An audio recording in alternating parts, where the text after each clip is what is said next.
Okay, now we're going to take a look at importing media into a Premiere Pro project to get ready to start an edit. That's done here through the project window. There are other methods for importing files into Premiere. You can come here to the File menu and go to Import here. And if you look at the video folder here, you'll see the files. And sometimes things import correctly and sometimes they don't. So using these file menus is not always the best way. Again, here you can also right click inside the project window and go import. Again, you can import files here, but they don't always import correctly. A much better method for importing media into any project is to use the media browser. So let's go ahead and use the tilde key, which is the key to the left of the number 1 on the keyboard, to expand this window to full screen. And you'll see we're going to import media here from the general media folder. But even inside the media browser, there's some caveats that you have to watch out for certain ways to import. Now in this particular instance, there was a lot of organization that was already done out on the hard drive prior to this media being imported into the project. And there are ways that can be imported to preserve all that work that was done. I'm going to show you kind of the wrong way to do it first, just to show you that not always is not in every case is the media organized prior to importing it into Premiere. So let's take a look when we just import some general media out of a folder. So let's import it this way. And as you'll see, you're expecting the folder structure, but you don't get that. So unfortunately, the folder structure when importing by just right-clicking and choosing import, and even in the media browser, ignores this. So if we need to organize this media now, we can come and right-click on any one of these headers here and choose metadata display. And come in here to the Premiere Pro project metadata and turn on the media type label. And when we do that, we get the media labels here. And all we have to do in order to organize this footage is just to click on this once, and it organizes all the files into categories here. So now if we're going to do this type of organization, all we have to do is click on the general media folder, and we're going to right click and create a new bin, and we'll call this one for video. And all we're going to do here is click on the first video icon.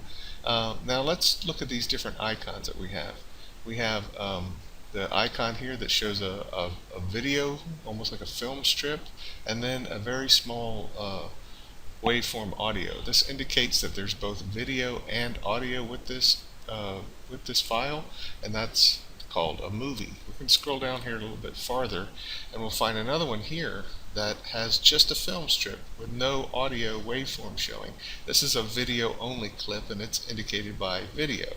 This icon here is for stills, and the still image is what it says here. This is the icon whether it's a TIFF, JPEG, or Photoshop file. So that helps you recognize what type of files they are once they're in the project window. So let's just click here and then hold down Shift and click here and put these shots into a video folder. Then we can come back up and click on the general media again, right click, create a bin. Let's call this audio, and let's take our narration and our music and put that in the audio folder, and let's close these up. And then finally let's right click and choose new bin, and we'll call this stills, and we'll go ahead and grab all of this and drop it in to the stills folder and close it up. Now we have this one shot hanging out here that is video, but since it doesn't have audio, but it doesn't matter, we're just going to put it in with the video folder.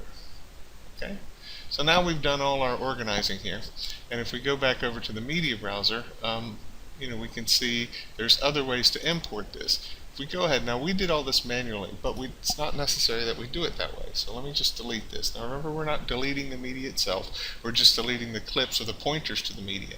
But instead of importing it from here and then having to do all that work, it's possible to just grab all of these folders inside the media browser this way and import. And you'll see when you do it that way, when you come over to here, all of the folder structure is respected, and all that work that was done prior to importing into Premiere is done. Now if we also want to then go ahead and put this in a general media folder, we can right click, choose new bin, name it general media, and then hold down control to select these folders one at a time and drop them in the general media folder that way. Much quicker way to do things.